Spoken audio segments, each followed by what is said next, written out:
폰 번호하고 아이디, 폰 번호 제가 알고 있으니까 아이디하고 아이디 요거를 저한테 보내주셔야 됩니다. 그래야 이제 여러분들이 경상권 2달 무료 아시죠? 네. 그게 끝나고 나면은 이제 이게 보면은 끝나면은 요 구독션에 여기 요금 안내 보면요, 구독션에 요금 안내 보면은 1년에 전국은 90만 6천 좀 세니까 지금 저기서 준다 하는 건 요겁니다. 경상권 그죠? 요거를 아마 줄 겁니다. 2달. 그러니까 뭐 54,000짜리 2개 준다 이 말이죠. 그럼 끝나고 나면은 여러분들은 이제 최소 창원지방법원이 1년에 17만 6천입니다. 17만 6천원. 그럼 가입하시고 저한테도 문자나 주시면은 돈은 안 빼주고 2달 플러스 됩니다. 14개월. 알겠죠? 그래서 이제 창원지법을 보시면은 요거는 전부 다 경상남도 다 보면 될 겁니다. 여러분들 입장에서는 일단 보시다가 나는 안 되겠다 그러면 전국을 보든지 경상권을 확대 보든지 그건 알아서 하세요. 자, 그래서 일단은 여러분들이 해야 될 거는 아이디 구독신에 회원가입 하셔가지고 아이디 있죠? 그거를 저한테 주셔야 되겠습니다. 자, 그 다음 봅니다. 19에 19012 봅니다.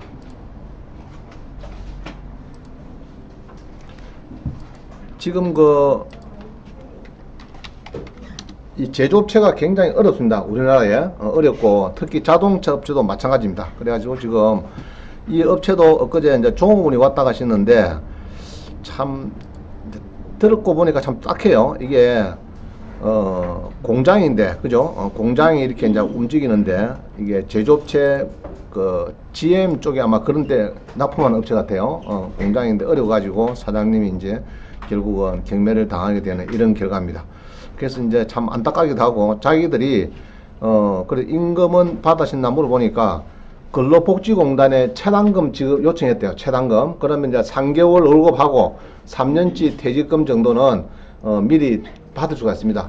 근로복지공단에서. 그러면 근로복지공단에서는 미리 내주고 저거는 법원에 청구해서 배당이 나중에 낙찰이 되면은 은행보다도 먼저 가져가는 겁니다. 임금 채권은 그렇게 되어 있어 시스템이. 그래서 자기들이 요거를 낙찰을 받으면 어떻겠느냐 이제 그런 이야기를 하는 거예요. 그래서 제가 해준 이야기는 보통 우리 공장의 이 경매는요, 이게 위치도 중요하지만은 보통 이 땅값하고 이 공장에 보면은 이 땅값이 있죠. 땅값이 있고 건물값이 있고 기계가 있습니다. 여분께는 땅값은 7억 9,700입니다. 땅값 그죠? 토지는 한 8억쯤 되고 건물은 얼마입니까? 건물은 한 1억 정도 되고 그 다음에 제시회가 이게 등기 안 된 게 많아요. 본게는 그래 그게 한 1억쯤 되고 그 다음에 기계기구가 한 2억 5천쯤 됩니다. 그래서 금액은 12억 5천 8백인데 보통 낙찰가는요 주로 요겁니다. 토지 가격 주로 한 8억 정도에서 보통 플러스 마이너스 1이 됩니다. 보통 보면은 그래서 이제 보통 한 8억 정도 거주 되겠다. 그럼 요번에는 팔리기는 아마 어려울 것 같아요. 내 느낌에. 다음 쯤 되면은 이제 아마 낙찰이 되든지 이제 사살 검토할 것 같아요. 그래서 이런 거는 이제 그냥 낙찰 이렇게 이제 준비하시면 되겠고, 요 보니까 연합자산관리의 이 이제 MPL 이것도 회사 큰 회사거든요. 여기 담당자 있는 것 같아요. 그럼 담당자한테 통하면 어떻게 또 이제 할 수 있는데 지금은 이제 MPL을 여러분이 이제 제조업체에서 사기는 조금 쉽지 않을 겁니다. 예, 개인 투자 금지를 시켰으니까 제조업체뿐만 아니고 대부업체만 이제 서로 채권 양도 양수하도록 그렇게 이제 법을 강화시키기 때문에 일단은 요도 문의해도 됩니다. 문의해가지고 어떻게 연구를 해보든지. 그래서 이제 여러분들이 이제 하시는데 보통은 감정 토지 가격인데 참 그래서 제가 볼 때는 안타깝습니다. 그죠? 회사가 부도나면 종업원들이 다 쉬어야 되는 거 아니고 그죠? 뭐 딴 데 가봤자 사실 받을 데 없어요. 지금 다른 데도 지금 연락 왔거든요. 자기도 그만뒀대요.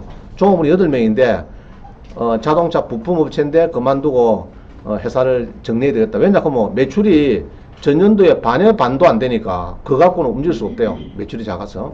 그래서 할 수 없이 문을 닫아야 된다. 이런 회사가 많습니다. 그래서 참 국가에서 이런 이제 제조업체들이 종업원들이 자기들이 인수를 해서 어떻게 돌려보려고 하는 그런 데는 적극적인 지원해 주면 좋을 것 같아요. 제가 볼 때는 그렇습니다. 그래서 참 안타깝게 이제 왔다 갔다 했어요. 그 다음에 토지에 별도 등기 있다. 자, 우리 낙찰 받으러 본 게 상가입니다. 상가 그죠? 상가가 있는데 요 보니까 토지 별도 등기 있습니다. 했습니다. 토지 별도 등기. 근데 지금까지는 거의 토지 별도 등기 갖고는 큰 문제가 없었어요. 왜냐 하면은 토지의 예로 건저당이 있어도 건저당권자가 이제 여기에 101호에 대지권 있죠. 이 대지권에 대해서 배당을 저가 예로 국민은 받아가 버리고 포기를 해줍니다. 여기 15평을 포기를 해주고 배당을 받아가기 때문에 토지 별도 등기는 큰 문제는 없었어요. 없었는데 이제 여러분들은 이제 19에 33666 봅니다. 이런 게 있을 때는 33666 그죠? 토지 별도 등기가 있다. 지금 이렇게 되었어요. 토지 별도 등기가 있다. 그래서 이럴 때는 일단 여러분들 입장에서는 쭉 보시다가 상가죠. 전주에 있는 상가인데 낙찰이 됐다. 그죠? 낙찰 물건 좋다 그래요. 물건 좋다 그런데 8명 들어왔네. 많이 들어왔다. 그죠? 8명 많이 들어온 거죠? 물건이 좋습니다. 한번 보겠습니다. 그럼. 여기 보니까 이제 상가가 이렇게 이제 좀 활성화된 것 같이 느껴집니다. 그죠? 느껴지고 잠깐만요. 여기 보니까 이제 상가가 쭉 이렇게 있죠. 상가가 이렇게 있습니다.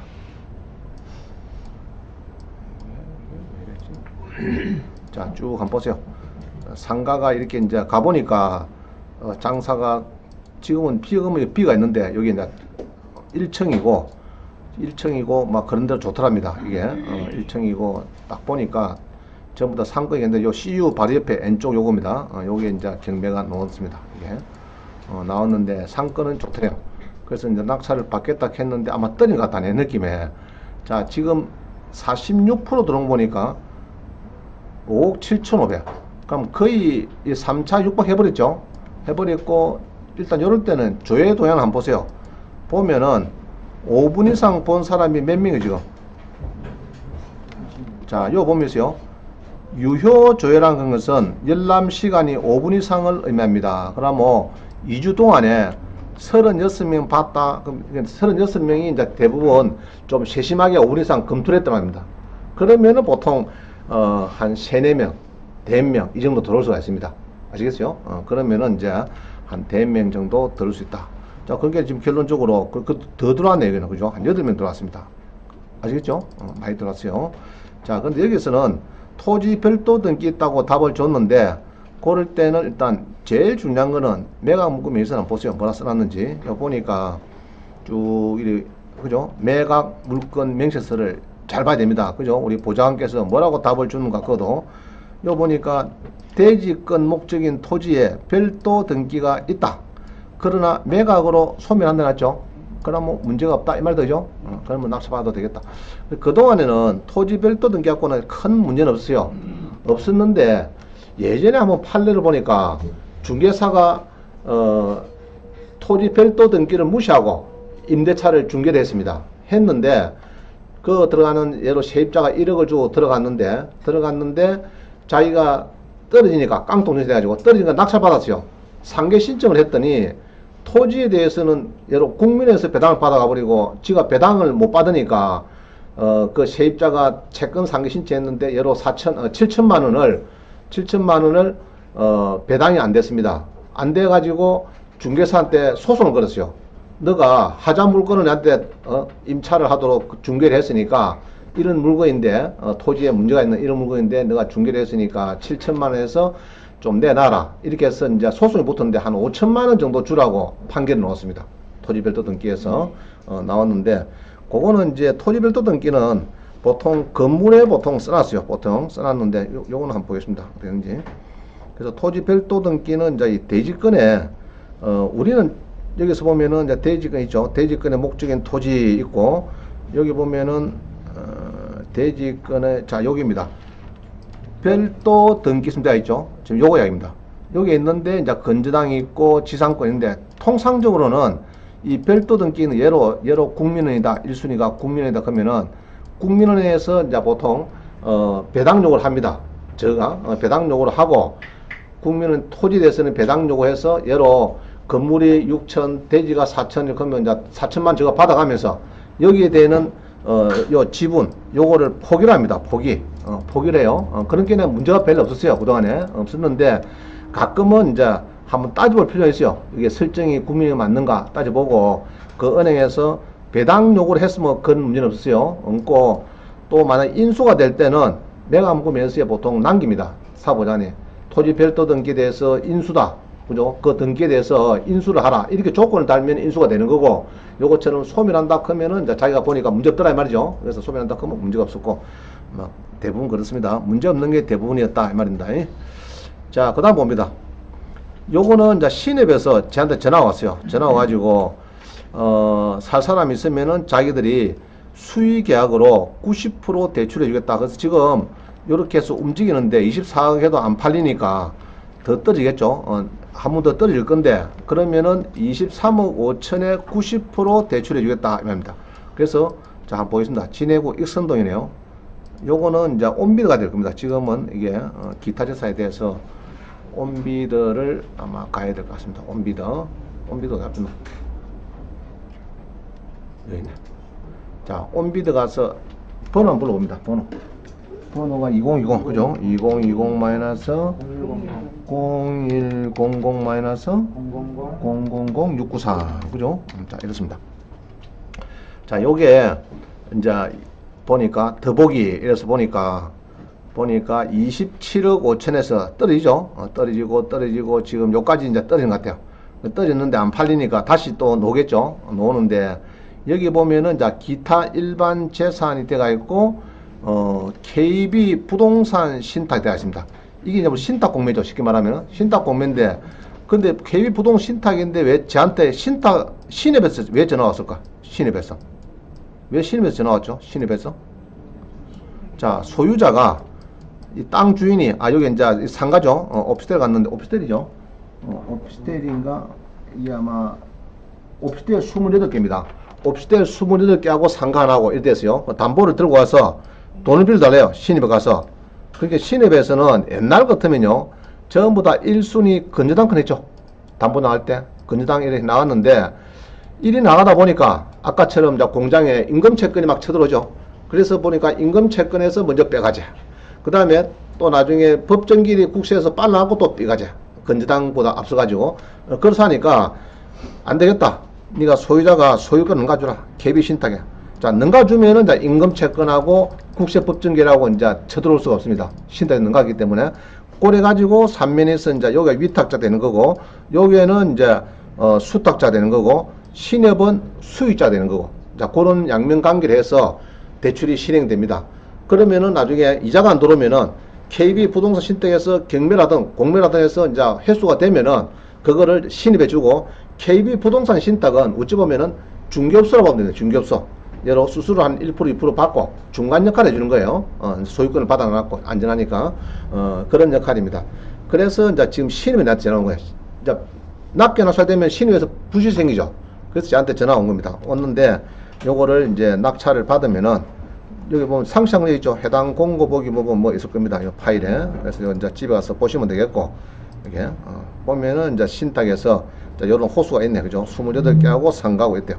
그럼 요거를 24억해도 안 팔리니까 이제 또 한다 이 말이죠. 다시 뚫겠다. 뚫을 테니까. 근데 여기 보면요, 중요한 건 요겁니다. 공매 예정가의 부가가치세를 포함하지 않은 금액이고, 그죠? 건물의 부가세는 공매 예정가의 8%로 별도 부담. 자, 이게 무슨 말입니까, 이거? 자, 이게 여러분이 20억을 주고 사도 잔금을 20억을 치르면 되는 게 아니고 8%께는 한 1억 6천 정도 돈을 20억 플러스 1억 6천 내야 됩니다. 내고 보통은 임대사업자 등록합니다. 여러분들이 임대하겠다 사업자 등록하면은 요거를 한걸 받아요. 1억 6천을. 근데 문제는 잔금 치를 때 같이 들어가야 되니까 이게 압박이 오는 거죠. 자금 압박이. 1억 6천이 필요 없는 돈이 한번 들어갔다가 한두 달 뒤에 다시 빼가지만은 잔금 치를 때 압박이 되는 요인이 됩니다. 그래서 보통은 경매에서 경매도 경매나 압류재산은 이런 게 필요 없어요. 부가세 얘기 안 나오는데 기타 이제 상가나 이런 것들은 조심해야 됩니다. 자, 이런 거예요. 여러분이 만약에 공장을 판다 하면은 매도자 입장에서 부가세는 별도 매수자 부담한다 이렇게 해야 되겠죠. 그래 해야, 안 그러면은 여러분이 부가세만큼 싸게 파는 겁니다. 그런 문구를 안 넣으면은. 그 상가나 여러분이 이제 상가나 공장을 팔 때는 건물이 크면요 항시 부가세 문제가 뒤따릅니다. 그럴 때는 파는 사람 입장에서는 건물이 있으면은, 예로 땅이 10억이고 건물이 8억이다. 그러면 8억에 대해서, 예로 부가세가 10%니까 한 8천만 정도는 매수자가 부담할 거냐, 말 거냐. 부담 안 한다. 그러면 내가 가격을 싸게 파는 겁니다. 8천만 다운 파는 거예요. 그래서 그런 걸 잘해야 돼. 요거는 공매에서는 이제 문제는 8%를 별도로 내고 회수를 나중에 하긴 하지만은 임대차 등록해서 세무서로부터 환급은 받지만은 자금 부담이 있다. 그런 이야기입니다. 자, 그래서 그렇게 해석을 하면 되겠고요. 그래서 건당 보통 한 1,000만원, 40만원 정도 뭐 임대가 가는 것 같습니다. 뭐 얘기해놨어요. 그래서 이제 28개고, 그래서 참 큰일이다, 그죠? 이게 안 팔리면 어쩝니까? 안 팔리면. 그래서 아마 신협이 이런 때도 신협에서 한 군데서 이렇게 24억씩 이렇게 담보를 못 나갑니다. 못 나가니까 신협에서도 연합해서 합니다. 보통 보면 대출을 신협에 한 군데 10억이다 그러면 대출이 20억 필요하다는 사람이 있죠. 그럼 그런 사람은 신협 두 군데서 조인합니다. 조인해가지고 건여당 설정일자도 갖고 접수번호도 같아요. 그렇게 설정을 합니다. 그래서 보통 같이 합도 나왔다. 이 물건은 그냥입니다. 누가 살 사람이 있으면은 90% 대출해 주겠다 이야기입니다. 그냥 왔어요. 자, 그 다음 봅니다. 이거는 그냥 평범한 겁니다. 단독주택 경매 이런 거는 아주 그냥 세입자도 없고 아무 문제 없는 거예요. 집에서 보세요. 자, 그 다음에 19에 1853 봅니다.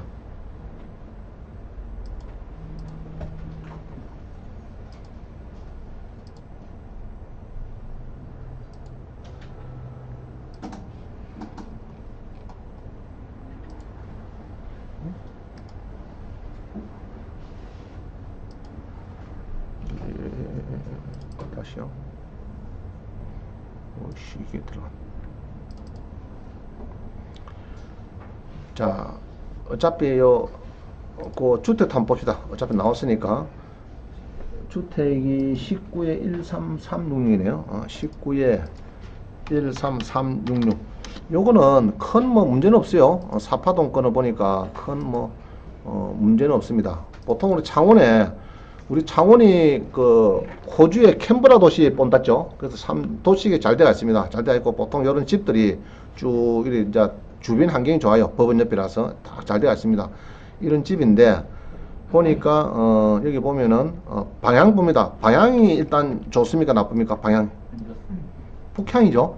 그렇게 썩 좋지 않습니다. 안 좋고 이 북향보다는 남향 땅이 이렇게 밑을 보는 남향이 보통 한 5천만원 7, 8천 더 비쌉니다. 북향이니까 조금 가격을 공격적으로 들어가면 안 되겠죠. 그거를 느끼면서 들어가면 될 겁니다. 여기 뭐 임차인이 쭉 있는데 임차인이 많으면은 뭘 본다고요? 제가 뭐 본다 했습니까?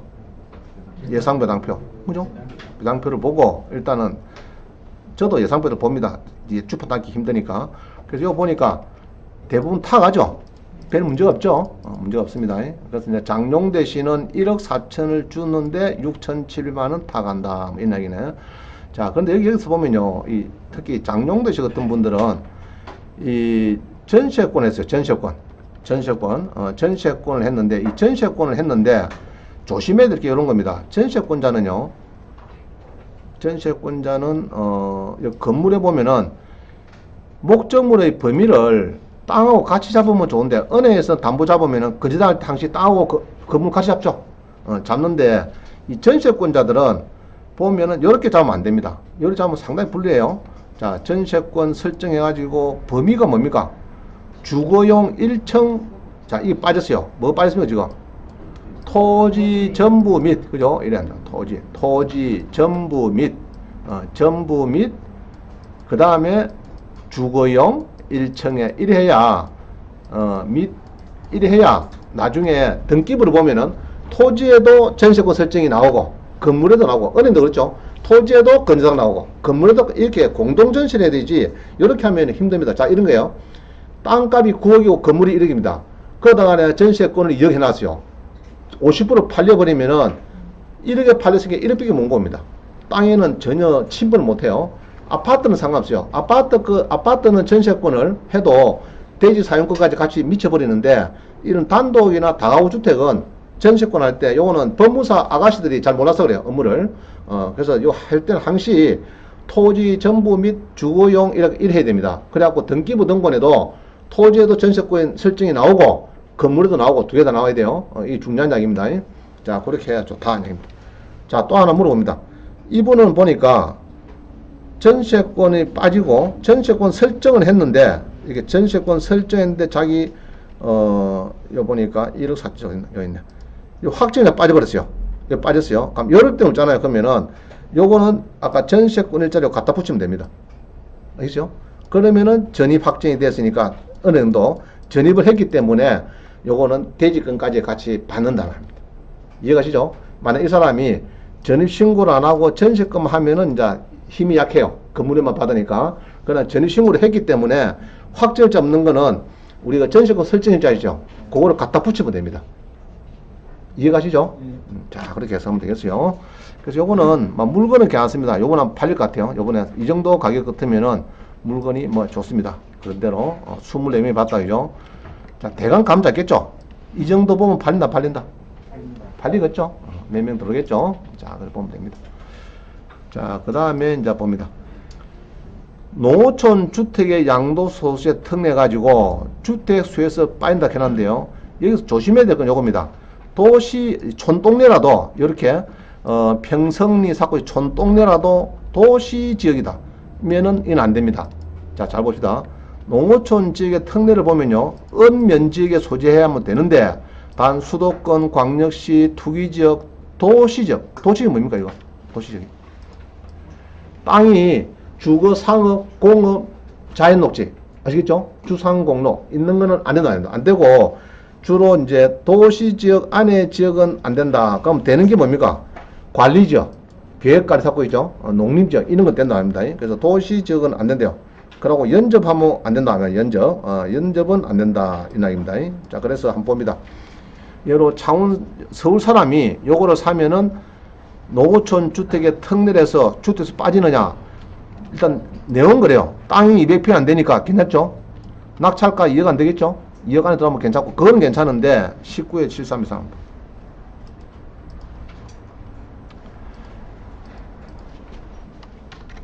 자, 문제는 그거는 괜찮아요. 괜찮은데 땅이 200평이 안 되고 낙찰가를 2억 안 넘으면 되는데 문제는 요 땅을 보니까 제1종 일반 주거지역이다. 이거는 도시지역이죠. 맞죠? 주거, 상업지역, 공업지역, 녹지지역은 도시지역입니다. 그럼 요거는 안 된대요. 안 되고 뭐 이렇게 해야 되면 이게 계획관리, 뭐 농림지역 이런 건 상관없답니다. 이해가시죠? 생산 관련 이런 건 상관없는데 일종이 걸려버리면 요서 탈락입니다. 알겠죠? 그래서 안 되고 그 다음에 요거는 낙찰가는요. 집은 좋아요. 이게 좁으니까 아주 뭐 전원주택은 아주 깨끗하게 잘 지은 것 같아요. 잘 지었는데 쭉 내려오니까 자 임차인이 있어요. 임차인이 어떻습니까? 지금 선순입니까? 후순입니까?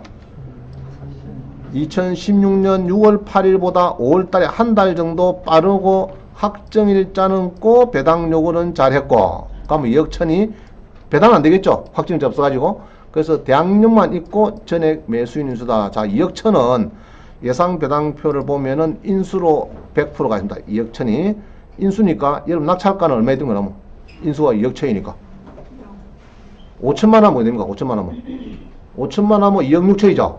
그럼 한 5천 정도 하면 될 것 같다. 내 느낌에 한 4, 5천만 원 정도 낙찰 받으면은 한 2억 한 5, 6천 되면은 막 그런 대로 숫자가 나오겠나 이렇게 보입니다. 낙찰가는 이해가시죠? 자, 그런 건 이제 조심하셔야 될 인수.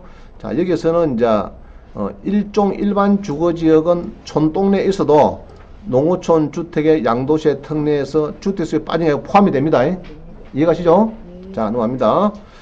그 다음에 국민은행에서 엊그제 뭐 카톡에 뭐 나온 안내장에서 내가 봤습니다. 보니까 창원시의 자금 관련 대상자는 작년 대비해서 재작년 대비해서 이렇게 해서 뭐 매출이 20% 감소한 사람은 대출을 많이 준대요. 대출 금액은 1억까지 코로나 때문에 지금 많이 매출을 줄였죠. 그럼 1억까지 주는데 나는 신용을 해주는 가 싶어 부탁 봤더니 대출 기간은 2년이고 1억까지인데 담보 제공이 돼야 한다. 담보가 되어야 했네. 나 담보 없이 그냥 신용인가 싶어서 부탁 봤더니 이제 담보가 들어야 되는데 담보가 들어오면 된다. 뭐 담보 주면 누가 안 될 게 뭐 있습니까? 그죠? 대부분 다 될 건데 그렇게 뭐 썩 내키진 않습니다. 그래도 그만큼 막 다니네. 대출 늘리려고 그죠? 자, 그 다음 봅니다. 우리 수강생이 19에 6130입니다.